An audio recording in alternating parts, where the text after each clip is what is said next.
మీకు రిప్లై ఇస్తాను.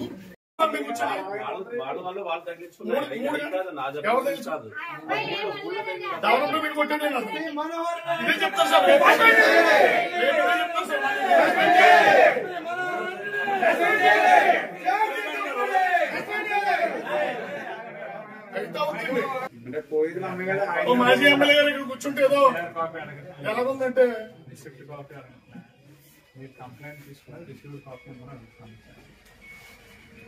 మీరు కమిటీ కాగితం ఇచ్చేసింది ఎవరు కొట్టుకుంటూ పోతాడు.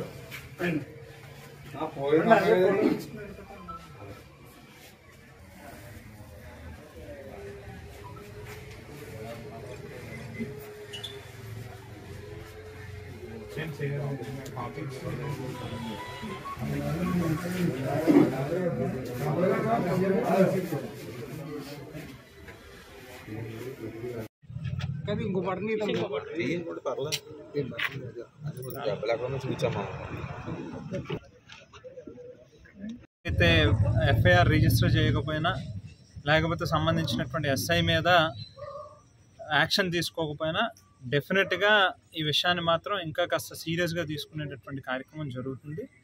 పోలీసులోనంటే మనకు లా అండ్ ఆర్డర్ని కాపాడడానికి ప్రభుత్వం ప్రజలు మనకి ఇచ్చినటువంటి బాధ్యత తప్పితే మనం ఇష్టానుసారంగా కొట్టడానికో లేకపోతే చేయి చేసుకోవడానికో మనం నోటుకొచ్చినటువంటి బూతులు మాట్లాడడానికో ఈ ఉద్యోగం రాలేదు అనేటువంటిది కాస్త బుర్రలో పెట్టుకుని డ్యూటీ చేస్తే బాగుంటుందని మాత్రం పోలీస్ శాఖకు సంబంధించినటువంటి ప్రతి ఉద్యోగికి కూడా ఈ సందర్భంగా హితో కూడా చెప్తా ఉన్నాం. ఏదో అధికార పార్టీ వాళ్ళు లేకపోతే ఎవరో చెప్పారు కదా అని చెప్పి వాళ్ళు చెప్పినట్టుగా చేస్తే ఈ రోజుతో పోయేది కాదు. డెఫినెట్గా మళ్ళీ రేపన్న రోజు వస్తుంది, రాత్రి అయిన తర్వాత మళ్ళీ పగలు వస్తుంది. రేపు మళ్ళీ ఈవేళ ఉన్నటువంటి ప్రభుత్వమే ఉండదు, ఈవేళ అధికారంలో ఉన్నటువంటి వాళ్ళే ఉండరు. రేపు ఇంకో రోజు వస్తుంది, మళ్ళీ ఆ రోజు మళ్ళీ ఏం జరుగుతుందో కూడా ఒకసారి గుర్తుపెట్టుకుని చేస్తే బాగుంటుందని చెప్పి మాత్రం ఈ సందర్భంగా హెచ్చరిస్తాం. తాగి చల్ల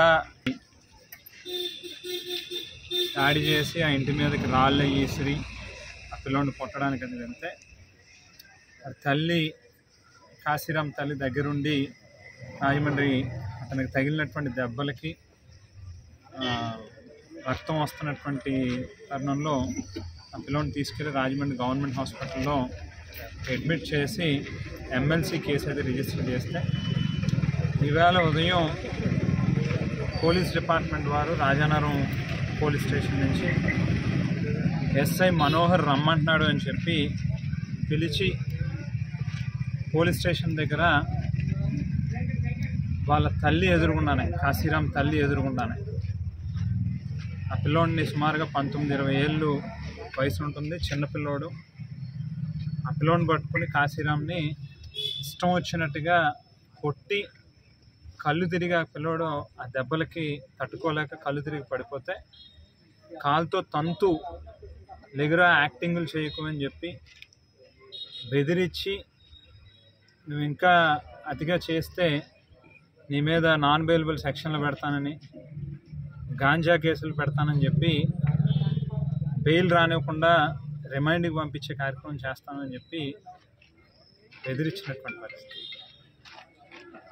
రాజానగరం పోలీస్ స్టేషన్కి రావడం, సర్కిల్ ఇన్స్పెక్టర్ గారిని SHOగా ఆయనే ఉన్నారు కాబట్టి ఆయన దృష్టికి విషయాన్ని తీసుకెళ్ళి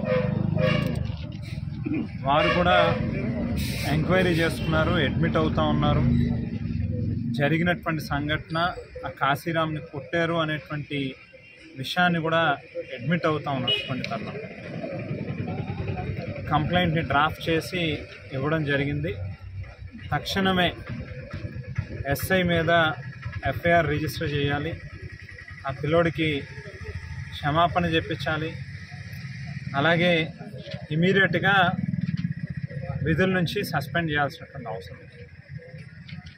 పోలీసు ఉద్యోగం అని అంటే ప్రజలు పోలీసులను చూస్తే, కాకి చొక్కాను చూస్తే ధైర్యం రావాలి తప్పితే భయపడేటటువంటి పరిస్థితి, లేకపోతే ఏదో పెద్ద మనమే సుప్రీం అన్నట్టుగా మనం ఏం చేసినా చెల్లుతుంది, సామాన్యుల మీద మనం కొట్టచ్చు, నోటికి వచ్చిన మాటలు మాట్లాడచ్చు, బూతులు తిట్టచ్చు అని అంటే అది ఇక్కడ చెల్లుబాటు అవ్వదు.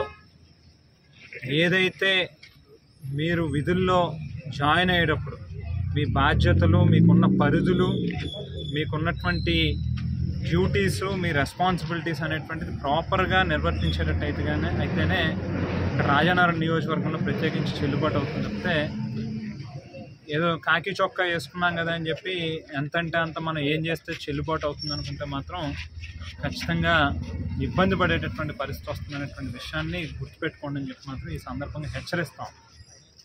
ఊరికినే ఏదో చూస్తూ ఊరుకునేటటువంటి పరిస్థితి ఉండదు.